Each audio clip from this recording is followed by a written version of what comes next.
Guten Morgen, liebe Leute. Mal wieder ein Review. Da gibt es nicht viele von mir, trotzdem wage ich mal wieder eines. Ich bin eben vor 6 Wochen zurückgekommen aus Sardinien. Ein easy Offroad-Abenteuer, mal in Begleitung. Ein Video dazu gibt es dann später. Und diesmal hatte ich die Husqvarna Norden mit dabei und ein neues Gepäcksystem. Und zwar die SW Motech Sysbag L, die wir hier sehen.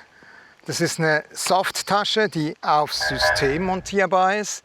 Meine Eindrücke zu dieser Tasche möchte ich euch hier näher bringen. Ganz zum Schluss dieses Videos möchte ich euch dann noch die Taschen vergleichen, vom Gewicht, vom Preis, mit Koffern habe ich auf der anderen Seite und mit den Reckless von Enduristan. So ein kleiner Vergleich, Abriss darüber, was es da zu beachten gilt. Ja, grundsätzlich mal, die Tasche, die ist aus TPU, ist sehr stabil, also die kann echt was ab. Da bin ich im Urlaub, das sieht man ein bisschen, die Gebrauchsspuren auf Trails, die ziemlich von Gebüschen durchwachsen waren, doch da den einen oder anderen Busch mitgenommen, außer diesen Kratzern, da passierte nichts. Zudem ist die Tasche absolut wasserdicht, also ich glaube, da kann ich mich drauf verlassen. Ich hatte leider keinen Regen in diesem Urlaub, ja, kann ich nicht beweisen. Die Tasche, die kann sehr einfach demontiert werden. Das zeige ich euch, wenn ihr da hierher kommt.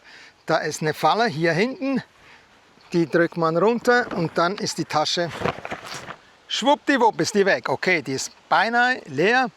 Was drin ist, dazu kommen wir gleich. Ich hänge die wieder ein. Das System ist einfach, das ist das gleiche System, die Trägersysteme, das Adventure heißt das, meinte ich. Da kann man auch einen Koffer dran hängen oder eben diese Tasche mit dieser Grundplatte.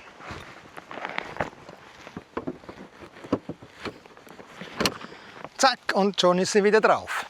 Ja, was hier so absteht, das ist der Griff. Ja, es ist dann auch einfach zu tragen, ne? Die hat einen Stauraum von 27 bis etwa 40 Liter.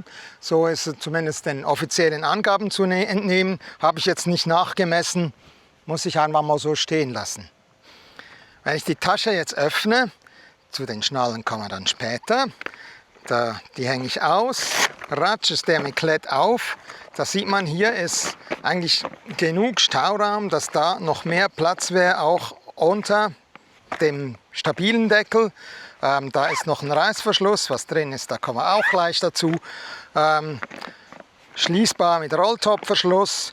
Das ist sehr leichtes Material hier unter dem Deckel, trotzdem wasserdicht, da gehe ich davon aus.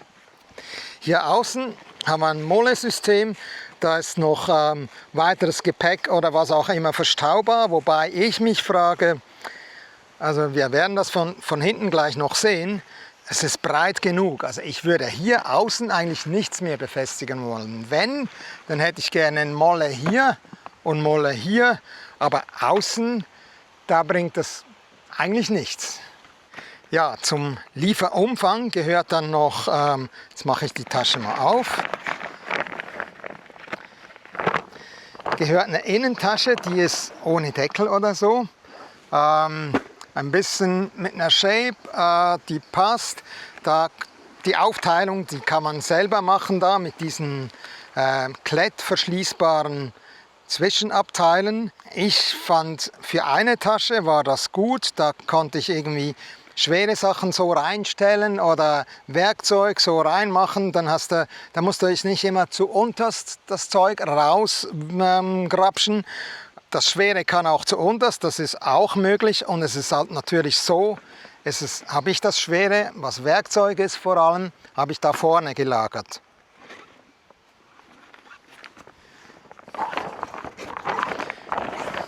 Dann haben wir auch hier in diesem Deckel, sagte ich gerade eben, eine kleine Tasche nochmal, die ist ebenfalls wasserdicht. Ich habe hier ein Kabelzahlenschloss. Das werde ich euch jetzt mal demonstrieren. Die Tasche, die ist ja grundsätzlich nicht abschließbar, die hat aber verschiedene Ösen. Jetzt eine vermisse ich hier, genau. So, das ist ein plastifiziertes Schloss. Das lässt sich dadurch nicht wirklich sehr leicht bewegen. Dann gehe ich hier hinten einmal um den Träger. Ihr seht, das dauert, dann wieder vorne. Und dann ist es gerade so knapp, kann man das verschließen. Ich habe es hier nicht eingefädelt. Hier hinten in der Mitte ist noch eine Öse. Das hat funktioniert. So konnte ich auch mal was auf dem Moped lassen, auf dem Motorrad stehen lassen über Nacht. Natürlich, wenn man das aufbringen will, bringt man das auf. Ich würde da jetzt nicht meine Kameras oder so drin lassen über Nacht. Aber ja, man kann es abschließen. Die andere Möglichkeit wäre so ein Steel-Core-Schloss, was ich auch an den Taschen auf der Aprilia habe, das dann da rundrum geht. Das ist sicher nicht zu knacken. Ja, das war es jetzt eigentlich schon vom Positiven. Ich komme jetzt mal eher auf die negativen Sachen. Was wir vorhin schon gesehen haben beim Schließen, Rolltopfverschluss, das ist alles Plastik, das hält so gut. Jetzt rolle ich das mal zusammen und man sieht es schon. Ich habe jetzt einen Ballon hier. Die Luft, die bringe ich nicht raus. Da ist kein Ventil, das ist überhaupt nichts. Also ich muss das irgendwie wieder so halbwegs zusammendrücken, Luft oder ausdrücken. In der Zeit kommt die mir wieder rein. Also das ist ziemlich ein Gefummel. Das machen andere Hersteller besser. Da mit dem Ventil, was oben drin ist. Das finde ich doof. Dann ist das Material, ich mache das so zu, das Material ist, das klebt, das ist nicht flutschig. Wenn ich jetzt das weitere Schlechte, das sind die Schnallen, da gewöhne ich mich nie wirklich dran. Die sind da zu nah dran, um die wirklich zu verschließen. Das ist nicht mein Lieblingsteil. Und jetzt, ich kann das kaum nachziehen. Irgendwie rutschen die Riemen hier nicht auf diesem TPU-Material. Das ist nicht, das rutscht einfach nicht. Und da gibt es auf der Seite diese Kompressionsriemen. Das ist extrem mühsam, die Tasche hier zu komprimieren. Also das machst du einmal vor dem Urlaub, um das irgendwie richtig einzustellen. Wenn du mal mehr, mal weniger drin hast und das komprimieren möchtest, nee, das ist echt mühsam. Wir gehen mal kurz nach hinten und sehen uns das Profil an. Wenn wir dann links den Koffer sehen, den 37 Liter Trax ADV Koffer, die Tasche, die ist leicht höher, vielleicht, wenn sie so komprimiert ist, ein bisschen schmaler. Okay, der Koffer, der hat 37 Liter fix, da bringst du nicht mehr rein, da kannst du noch eine Tasche drauf machen. In der Tasche bringst du bis 40 Liter, da kannst du oben noch mal irgendwie was reintun beim Deckel hier. Also geräumig ist sie nicht, das ist wirklich was Gutes. Hier sieht man diese spezielle Schraube, also das sind die Schrauben, damit kann man auch einen Trax-Koffer. Die haben ein bisschen andere Schrauben grundsätzlich, das ist ein bisschen breiter, aber es funktioniert. Und das ist dann der Spezialaufsatz, wo dann auch der Haken drin arretiert, damit die Tasche nicht davon fliegt. Ja, und der Koffer, da haben wir dasselbe System. Da braucht es einen Schlüssel zu. Das ist ja ein Vorteil, das ist wirklich abschließbar. Schnalle, da müssen wir das richtige Schloss finden. Das ist nämlich dieses hier. Aufmachen und dann wird einmal ruck, zuck und raus ist der Koffer. Also das System, das funktioniert schon sehr gut von SW Motec. Stellen wir den Koffer mal darüber, neben die Tasche, haben wir vielleicht noch so mal einen Vergleich. Ja, machen wir den Koffer noch so rum, dann sieht man den auch richtig. Ich mache den mal auf, weil da habe ich eine weitere Überraschung drin. Das ist, wenn ich es rauskriege, das ist die Enduristan Monsoon 3. Das ist meine bevorzugte Tasche. So im Größenvergleich, die da raufstellen. Ich hoffe, das sieht man so. Ja, ich werde euch jetzt die Vor- und Nachteile aller drei Systeme kurz näher bringen. Da haben wir zwei Taschen, die hängen gegenseitig ein, hier über Klett, werden einfach über den Sattel gelegt und gut ist. Ihr seht aber auch, wenn hier kein Gepäckträger ist, dann liegt die Tasche hier auf dem Auspuff aus. Das heißt, da muss ein Hitzeschild drauf. Auf der anderen Seite kann die dann, das haben wir am Aprilia-Video schon gesehen, kann die unten reinschwingen. Das wird zwar hinten festgezurrt und vorne, trotzdem hat die Möglichkeit ein bisschen zu pendeln, was ich suboptimal finde. Dazu habe ich aber bei der Aprilia ganz einfach mit dem Alurohr mir einen Träger, ein L quasi, gebogen und ran gemacht, dann ist das fix. Das ist also wirklich mit ein paar hundert Gramm top. Da kommen wir zum Gewicht. Diese Tasche oder zwei Taschen zusammen wiegen 2,5 Kilo. Ich werde es einblenden, die korrekte Zahl. Die sind also super leicht. Da schleppst du echt nichts mit, was ich hier drin habe. Das schleppst du mit. Das ist besagtes Steel-Core-Kabel. Das ist nicht leicht. Das sind, ich weiß jetzt nicht, 200, 300 Gramm. Also da kommt dann schon noch mal was drauf, wenn du zweimal mitschleppst. Wer das ganze System runternehmen möchte, Schraubenzieher, das geht aber auch mit einer Münze. Einmal,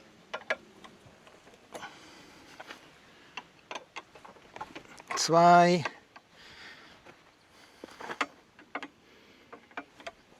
drei, viermal. Und der ganze Gepäckträger ist weg. Und das ist ein super geiles System. Aber jetzt kommen wir zum ganz großen negativen Punkt. Das ist das Gewicht. Ja, ich hatte mich eben vertan da bei der Endemuristan Monsoon 3. Das Gewicht ist 2 Kilo pro Tasche. 200, 300, also da sind wir bei 4,5 Kilo. Die Tasche mit der Platte hier hinten, die könnte man auch ohne diese Platte mit den Bändeln hier, ich kann das so zeigen, die könnte man auch ohne diese Platte mit den Befestigungen hier einfach an einen normalen Träger, nicht von SW Motec, montieren. Die Tasche plus diese Platte und die Befestigung sind zusammen 4,1 Kilo pro Tasche. Dann haben wir hier nochmal, das sind auch etwa 2 Kilo. Das heißt, 2 Taschen, zweimal ein Träger plus ein Teil, was noch am Moped liegt, ist etwa 12,5 Kilo.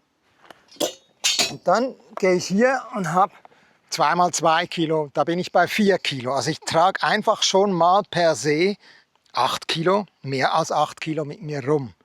Diese Taschen, das habe ich nicht erwähnt, die sind 30 Liter, also sind minim, kleiner wie die, aber also mit dem Rolltop, Rollverschluss und so, naja, für mich sind die beinahe gleich groß. Preislich liegen wir hier pro Tasche oder mit dem Set hier ohne den Träger bei 270 pro Tasche, also ist okay. Der Koffer kostet 400 €, ich sage mal die Preise in Euro, so wie ich sie etwa im Netz gefunden habe, das sind viele Zahlen, die jetzt kommen. Die Tasche, das gibt es als Paar, ist nur noch im Ausverkauf bei Louis.de erhältlich. Vielleicht noch irgendwo. Sonst bei Ausverkäufen neu gibt es die Tasche leider nicht mehr. Die war 370 € das Paar. Also 370 € das Paar, 800 das Paar und irgendwie 540 um den Dreh rum ist dann diese WPL, Sisbag WPL. Zum Koffergewicht kann ich noch sagen, dieser beträgt 5,1 Kilo im Vergleich zu 4,1. Also da schleppt man dann doch noch mal ein Kilo mehr mit. Ich blende euch noch mal ein paar Taschen ein im Vergleich von Gewicht und Preis. Da haben wir, ich kann das nicht auswendig, die Moskomoto Backcountry 35 Liter. Da kam es drauf an, was an Pouches dabei sind. Da gibt es vorne und hinten Taschen oder was für Taschen auch immer oder Platten da dabei sind. Die sind 35 Liter, wie gesagt, die sind ohne Trägersystem 4,5 Kilo, also die sind schwerer als die SW Motec Tasche. Und die kosten das Paar 1050, also einfach ein bisschen mehr als 1000 €, nur die Taschen, ohne Zusatztaschen, ohne Gepäcksystem, also doch einiges teurer. Und dann gibt es von Lone Rider die Motobags. Die sind 31 und 38 Liter und wiegen ohne Träger 6,5 Kilo das Stück. Das ist extrem schwer. Preislich liegen die dann etwa bei 1100 €, so um den Dreh rum. Und dann gibt es die GV Canyon Monokey Taschen. Das ist auch ein System, das kann man einfach einhängen, ein Koffersystem und kann es abschließen. Von dem her ist es cool, da brauchst du keine weiteren Schlösser oder so. Diese Taschen haben 30 Liter und wiegen 4,5 Kilo. Das System kostet um die 800 Euro, um den Dreh rum. Dann gibt es neu von Enduristan die Monsoon Evo 2.35. Das sind 2 Taschen auf 35 Liter. Die wiegen je 2,8 Kilo und die sind sehr leicht. Die kannst du so einhängen in zusätzlichen Seitenträger. Und die kosten dann etwa 440 Euro das Stück, also 880. Dann sind wir da wieder im Bereich etwa der GV Canyon Taschen. Das ist etwa dasselbe System von der Art her, aber viel leichter bei Enduristan. Die haben noch eine kleinere Variante, die 225. Diese 225 wiegen 2,8 Kilo und kosten 400 Euro das Stück. Aber das ist natürlich dann cool, weil du kannst das dann anpassen an die Auspuffseite. Je nachdem nimmst du die oder die Tasche auf links und rechts. Soweit zu meiner Gepäcksituation, was ich da montiere oder empfehle. Also ich bin definitiv bei diesen Monsoon 3 Taschen von Enduristan. Für mich das beste System. Extrem schade, dass sie das nicht mehr bauen. Die Monsoon Evo, die 225 oder 235, sind super toll. Einfach wenn du ein Reckless hast, das macht aber einfach das Gefährt breiter. Was hinten drauf kommt, da bin ich noch was am Basteln bei der Top-Case-Angelegenheit. Da habe ich verschiedene Größen, kann ich je nach wie ich gerade wegfahre oder was variieren. Aber für das kleine Case, das Pelly-Case, was ich habe, da bin ich noch was am Basteln, dass es auch auf diesen Träger von GV geht. Ja, ich hoffe, ich habe euch einen kleinen Überblick geben können, dass euch das was gebracht hat, ein Input für einen Sommerurlaub oder einen Herbsturlaub. Ich selbst, ich campe nicht. Das heißt, ich möchte gerne knitterfreie Kleidung. Das heißt, meine Kleider, auch wenn das nicht, also das habe ich sehr stark reduziert, da sind noch 4 T-Shirts oder 5, 4 Unterhosen, Socken, das ist so das Grundsetup mit einer Hose. Da bin ich wirklich klein, das passt locker irgendwie in so eine Tasche.